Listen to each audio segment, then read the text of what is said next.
Okay, our next video is going to be on what to do if you encounter a bear and bear safety.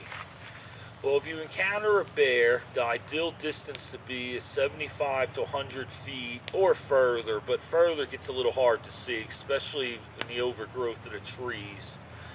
The first thing you should know, if you see bear cubs, look around you for the mother. If you're between the mother and the cubs, slowly back up and get from in between them. That's like the worst thing you could do.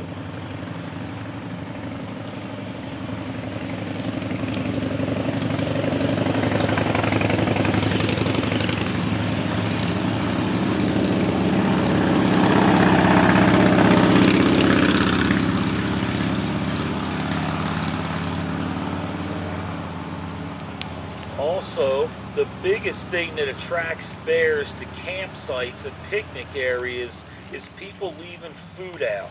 Some campsites have bear lockers. If they have them, use them. If they don't, you got to keep your food in your car, preferably in your trunk, but in your car will do. No bear on the East Coast has been reported breaking a car window yet. If that's not available and you're hiking, the other way you can store your food is either on these 10 to 15 foot high metal poles they have of a reaching stick, or the other option is you can put a rope up in a tree. They recommend a minimum height of 12 feet and 6 foot out from the trunk of the tree with no branches below where the food bag's going to hang, because that would put the food out of the reach of a bear. Also, another thing, if you're videotaping bears, do not get onto the tree and videotape them from underneath, like I've been told by several rangers and campground host people have done, because bears do two things when they're in trees. They fall out, and you don't want a 200 to 400 pound bear falling on you with claws out. And the other thing they do is they poop from trees. And you don't want a pile of bear crap that I've seen ones about that big that weigh 5 to 10 pounds. You probably don't want that coming down on you either. Let's see, what else about bears? If you see a bear, look at it, but do not stare at it as intimidating it and trying to just have a staring contest. Just look in its direction, observe it, and if it approaches you, slowly back away. And if a bear does attack you, a lot of people say to play dead and run.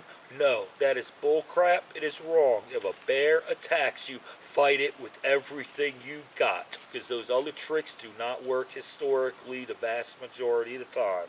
So yes, once again, if a bear was to attack you, which would probably be your own fault in all honesty if it did, or you're in Yosemite and it's snowing in October and the sucker's desperate, or Yellowstone, fight it with everything you got. Pick up rocks, sticks, scream, yell. Clap. If it's clap your hands, Stomp your put on feet. flashlights, bang stuff if you're in a campground.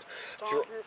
And if you're a group of people, the best thing is to get together so that way you look like one big living thing to the bear.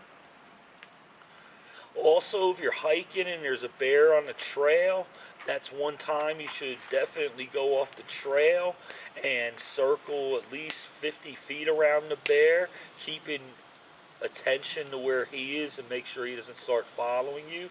And if it's one of those trails that's overgrown and the bear decides to sit there, well, you're just SOL, because your best thing is to back up a little bit, watch it, enjoy it, take some pictures, videos, and wait for it to go on. But Don't feed the bears. yeah, never feed a bear, because here's what happens.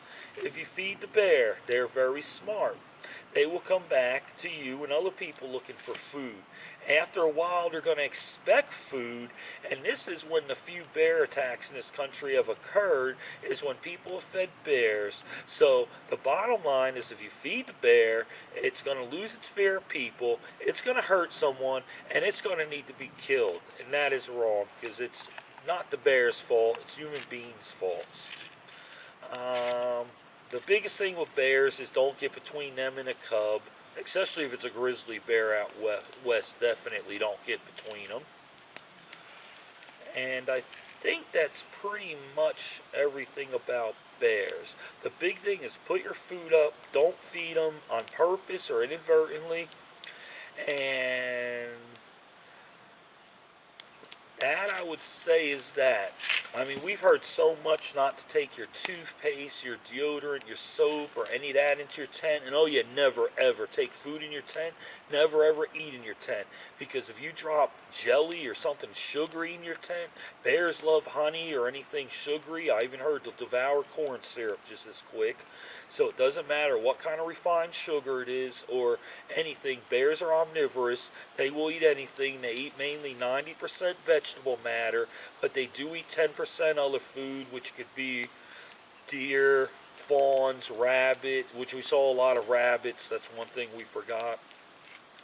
And they also eat groundhogs and occasionally a fish out of a river.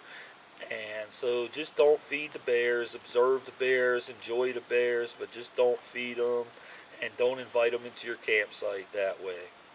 And that way everybody stays safe, you're happy, and the bear's happy. Peace out, everyone.